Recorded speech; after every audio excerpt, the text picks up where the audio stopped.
He arrived in his best suit, holding a letter from the widow, but the guards at the gate looked right through him, as if he didn't matter.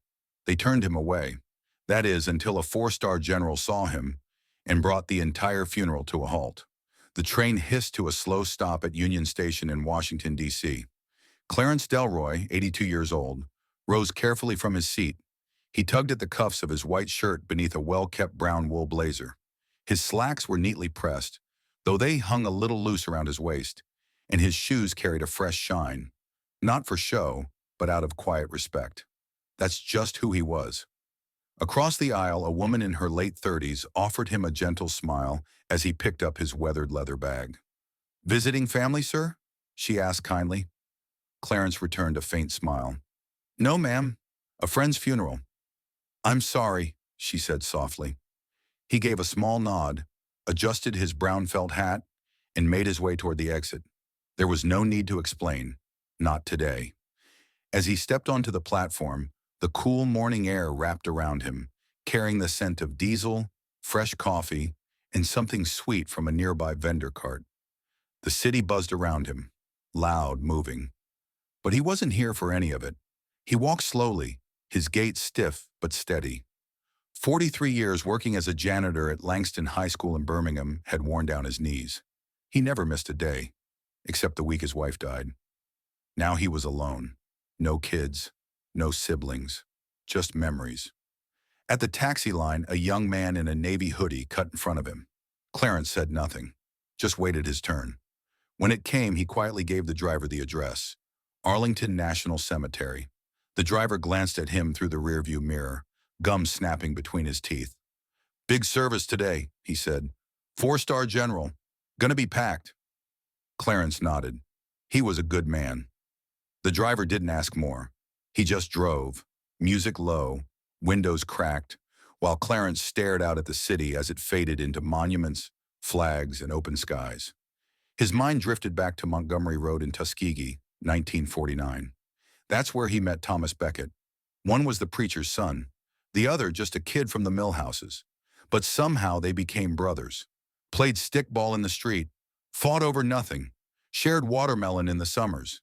They went to war together in '67. Only one came home with medals, but Clarence never cared about the brass. What mattered was the bond. When the taxi stopped at the south gate of the cemetery, Clarence paid the fare and stepped out slowly. The street was lined with cars. Uniformed soldiers stood at attention.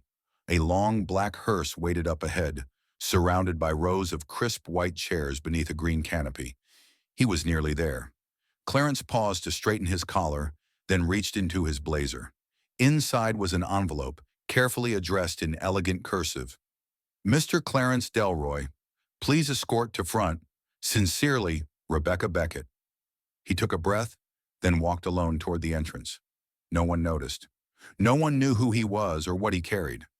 At the checkpoint, a young officer, no older than 25, stood sharp in his dress blues. Another, taller one flanked him. Both scanned the crowd with practiced formality. Clarence nodded respectfully and offered the envelope. "Morning, sir. I'm here for General Beckett's service. His wife told me to show you this." The younger officer took the letter, squinted, then glanced at Clarence with a tight, polite smile. "Sir, are you on the official list?" Clarence shook his head. "Mrs. Becket said this would be enough. I served with the general." The taller officer leaned in to read the envelope and shook his head. "We're required to verify names against the master list. Orders from the family liaison." Clarence stood silently for a moment. When he finally spoke, his voice was calm, but carried a weight. "I came a long way. Just want to pay my respects. That man meant the world to me." "I hear you, sir," the officer replied, shifting uncomfortably. "But without clearance, we can't let you in. It's a high-security event. It's not personal." Clarence looked past them toward the white chairs. The seats were filling quickly. He could hear a bugler warming up. Slowly, he removed his hat and held it to his chest. "I'm not here to take anyone's seat. That man in that casket," he pointed toward the hearse, "I pulled him out of a rice field with a hole in his chest. I'm not asking for anything fancy." "I'm sorry, sir," the officer said again. "We have our orders." Clarence stepped back, his hands steady, his eyes lowered. A couple walked past him, whispering. One older gentleman gave a quick, awkward nod, but didn't stop. Clarence leaned against the stone wall beside the gate. His knees ached. The sun was climbing, and sweat pooled on his brow. He pulled out a handkerchief, wiped it away, then reached into his coat and unfolded an old photo. Two young soldiers, muddy and smiling in their fatigues. Beckett had his arm around Clarence's shoulder, grinning like the world hadn't just exploded around them. Clarence stared at it, then folded it gently and tucked it away. Minutes passed. The officers went back to their duties. Guests continued to arrive, showing names, flashing credentials. A woman in black brushed past him, a child skipping at her side. Clarence didn't move. He just watched the flag-draped casket under the green canopy. Then finally, he spoke again. "Son?" he called softly to a young soldier walking past with a clipboard. "Yes, sir? I'm trying to get in. Served with the general." The soldier hesitated. "Do you have credentials?" Clarence handed him the envelope. The young man read it and offered a half-smile. "Let me check with the coordinator." He disappeared inside the gate. 10 minutes passed. No one came back. Clarence shifted his weight, still waiting, still invisible, and still, he said nothing, until he saw the ceremony starting without him. June 1968, Quang Tri Province, Vietnam. Gunfire cracked through the jungle, echoing off trees like thunder. Mud soaked everything, your boots, your soul. Clarence Delroy crouched low behind a rotting tree stump, rifle tight in his hands, heart hammering in his chest. "Beckett!" he shouted through the chaos. "You got eyes on the ridge?" Lieutenant Beckett, helmet gone, bleeding from the shoulder, ducked beside him. "Negative. We're boxed in. Radio's dead." Clarence cursed, then looked back. Two soldiers were down, still, silent. A burst of fire rang out. Beckett went down with a cry, a round grazing his thigh. Clarence didn't hesitate. He dragged him behind a fallen log. "You stay with me, you hear?" he panted. "You don't tap out on me today." "Go," Beckett gasped. "I'll slow you down." Clarence ignored him, reached into Beckett's vest, pulled a smoke grenade, and yanked the pin. Purple smoke exploded around them. He hoisted Beckett onto his shoulder and ran. He ran low and fast through the jungle, legs screaming, heart pounding against his ribs. Clarence didn't stop until they reached a shallow trench, half covered by brush. There he lowered Beckett down gently, his hands slick with blood, some of it his, some of it not. Beckett coughed, eyes wide. "You're crazy, Delroy." "You're damn lucky I am," Clarence shot back, checking the wound. The gunfire had started to fade as the rest of their unit pushed through the ridge. The ambush was broken. Reinforcements arrived minutes later, but Clarence never left Beckett's side. He kept pressure on the wound during the whole ride back to base. Talked to him, cracked jokes, anything to keep his friend awake. From that day on, Beckett started calling Clarence my shadow. Not in front of others, of course. Back home in Alabama, there wasn't much talk about the war. Not because they didn't want to, but because people only saw one of them in uniform. Only one name made it into the paper. Still, every time Beckett visited home, he made a stop at Clarence's porch, sometimes with a bottle, sometimes just to sit in silence, listening to the cicadas. But the story of what happened in Quang Tri, that stayed between them. Beckett once tried to recommend Clarence for a medal. Clarence had laughed him off. "I didn't carry you out for a medal," he said. "I did it because I wasn't about to let your loud mouth die in that swamp." Beckett just grinned. But now Clarence wasn't in a jungle or on a battlefield. He was at Arlington National Cemetery, fighting for something much simpler, a seat at his friend's funeral. He stood off to the side, one hand resting on the cool stone wall, the other still holding the envelope. The same envelope he'd shown 3 times already, the one that kept getting him polite shrugs and hollow apologies. The sun was high now, burning the back of his neck. He loosened his tie and shifted his weight to ease the ache in his hip. Guests kept arriving, men and women in sharp suits, medals gleaming, children clutching parents' hands. They all had passes, badges, names on the list. No one looked his way. A black SUV pulled up near the front. 3 high-ranking officers stepped out, exchanging firm handshakes before being ushered through without question. Clarence looked back toward the green canopy. The chaplain had stepped up. The crowd was settling. He tried one more time. He approached the gate again and gently tapped a junior officer on the shoulder. "Sir," he said, his voice steady but urgent, "I came here because General Beckett asked me to." That envelope, it's not just a piece of paper. It's from his wife. We've known each other 70 years. The officer shifted uncomfortably. "I'm sorry, Mr. Delroy. There's a strict protocol today. I don't have the authority." "Is the family liaison here? Rebecca? She's inside."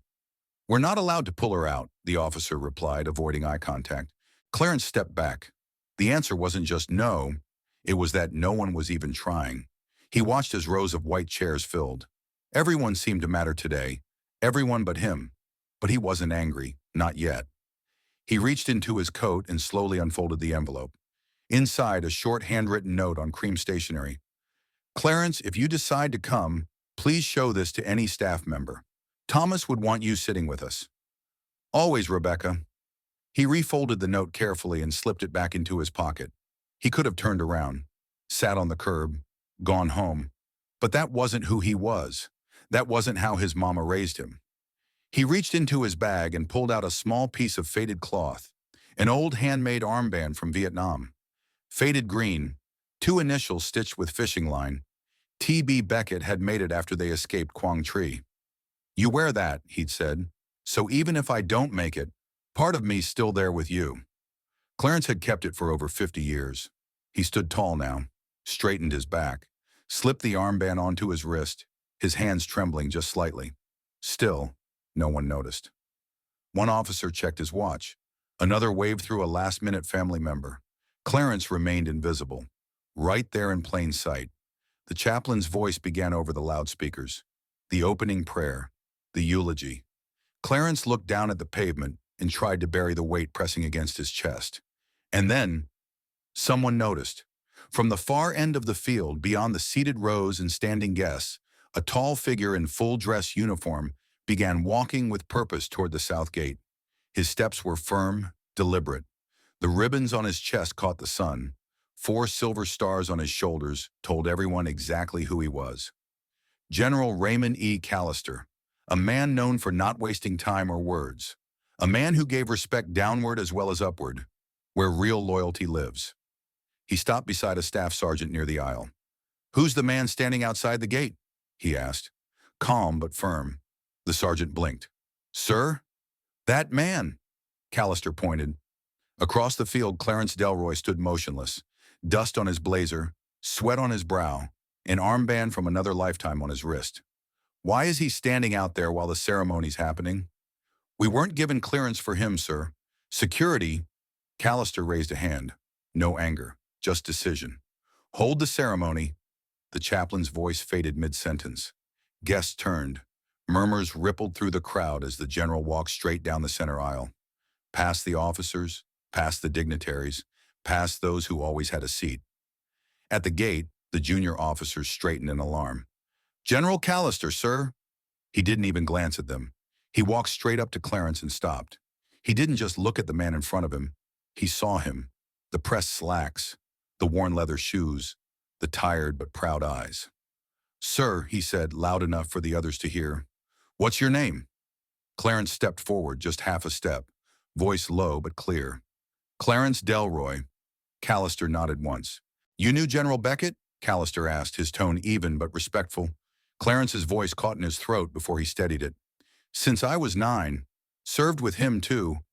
Quantum, 1968. The general stood silent for a moment, then lifted his right hand and gave Clarence a full military salute.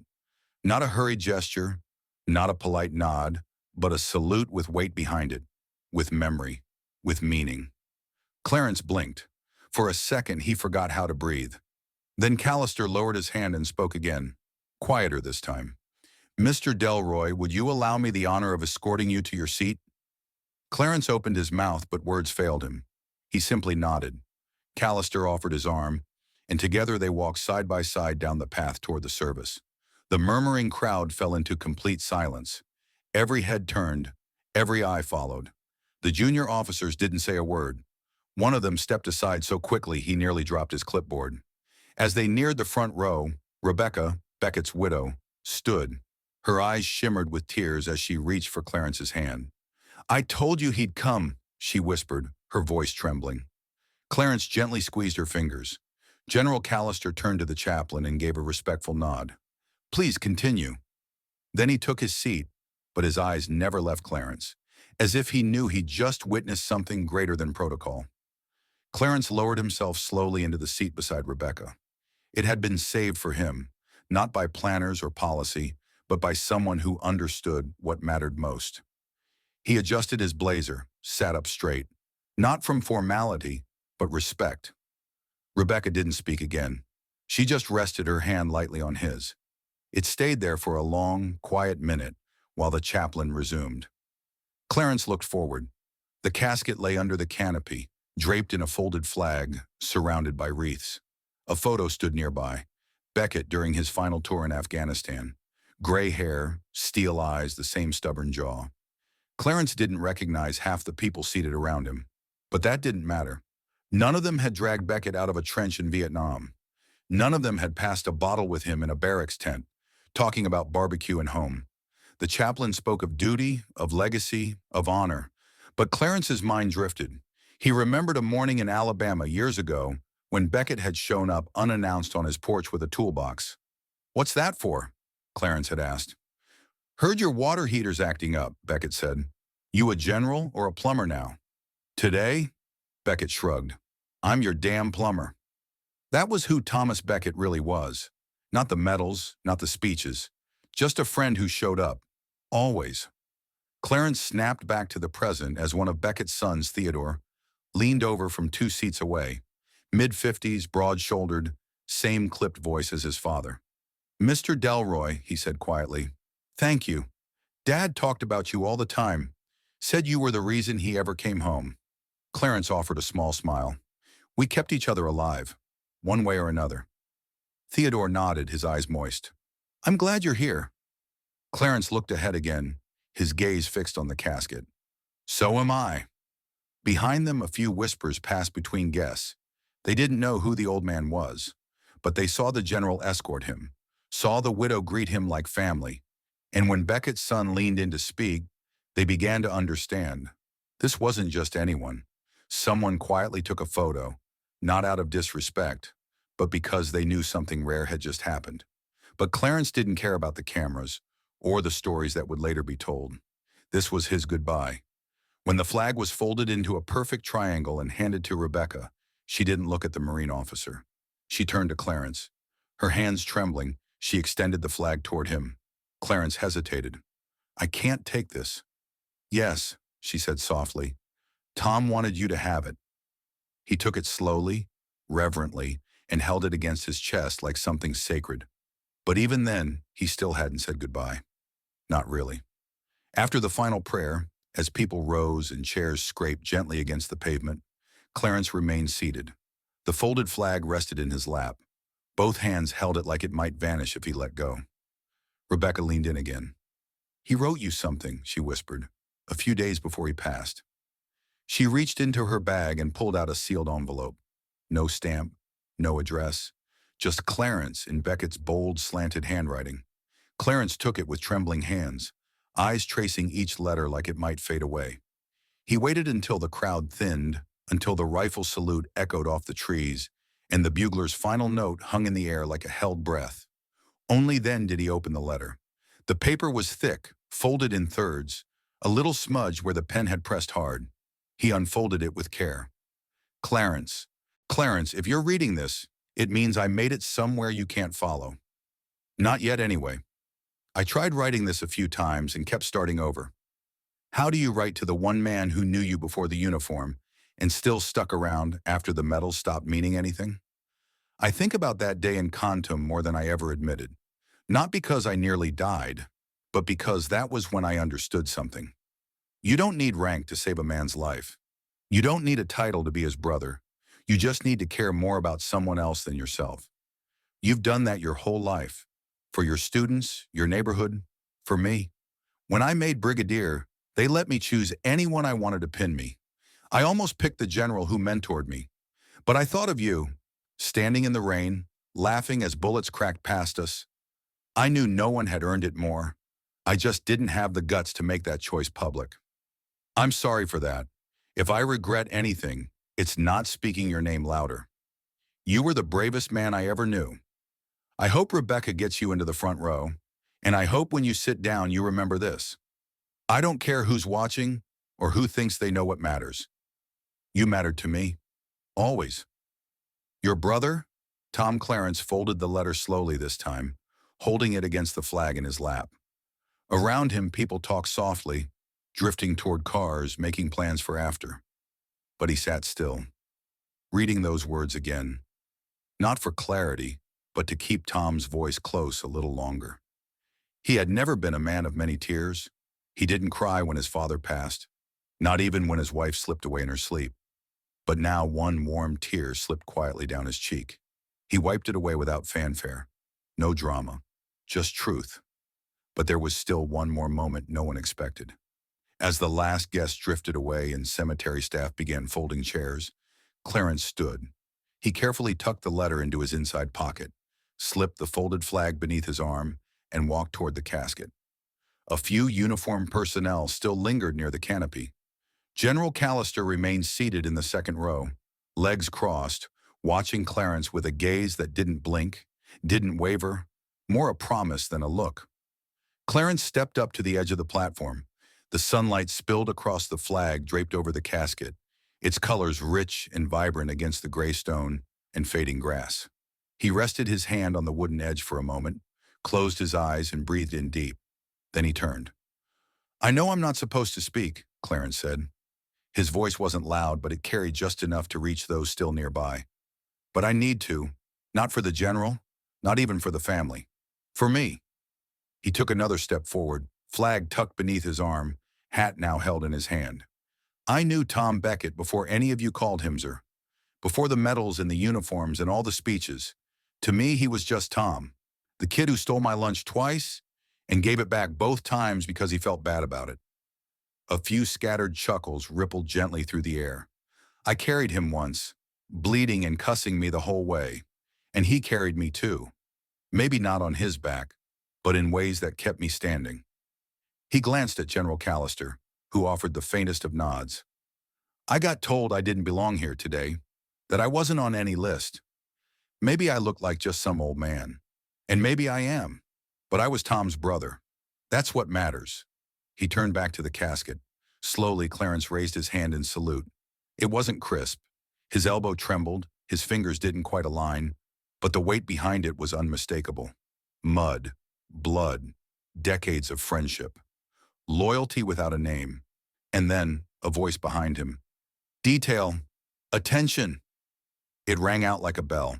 Clarence turned his head slightly. General Callister had risen. Standing tall, he faced the casket and raised a perfect salute. Sharp, formal, reverent. "Present arms." Across the field, nearly 24 service members, some still seated, others halfway to their cars, snapped to attention. Lieutenants, captains, a young cadet still with baby cheeks. Not because they had to, but because they saw a man worth honoring, because their general had shown them how. Clarence stood frozen for a breath. For the first time all day, he didn't feel like he had to prove he belonged. He knew. A long silence stretched. Then one by one, hands dropped. The moment passed, but its echo remained. Callister stepped forward. No aides, no fanfare. Just the man. "Mr. Delroy," he said, voice low but firm.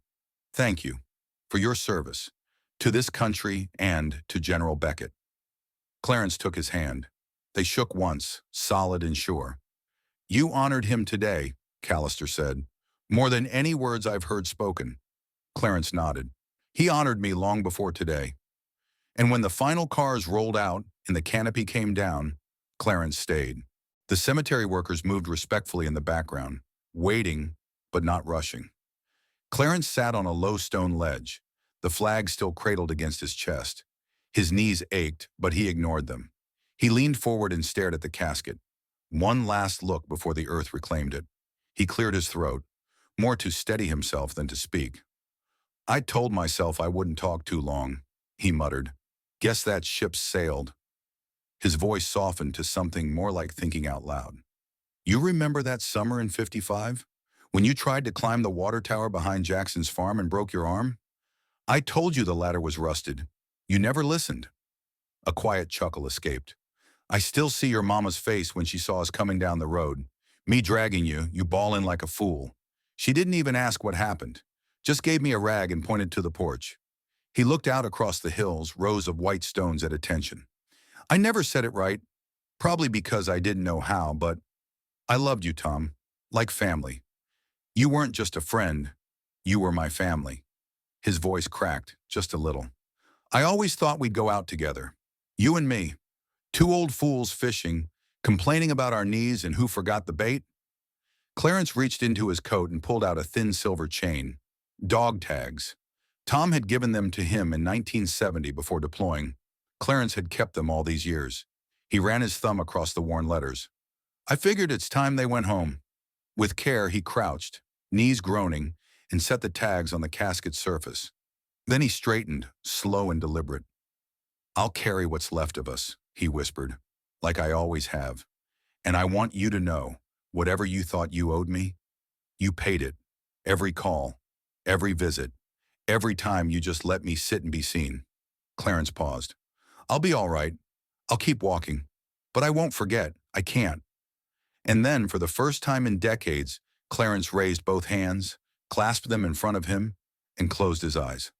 Lord, he whispered, thank you for letting me know this man. Thank you for letting us grow old, even if we didn't grow old together.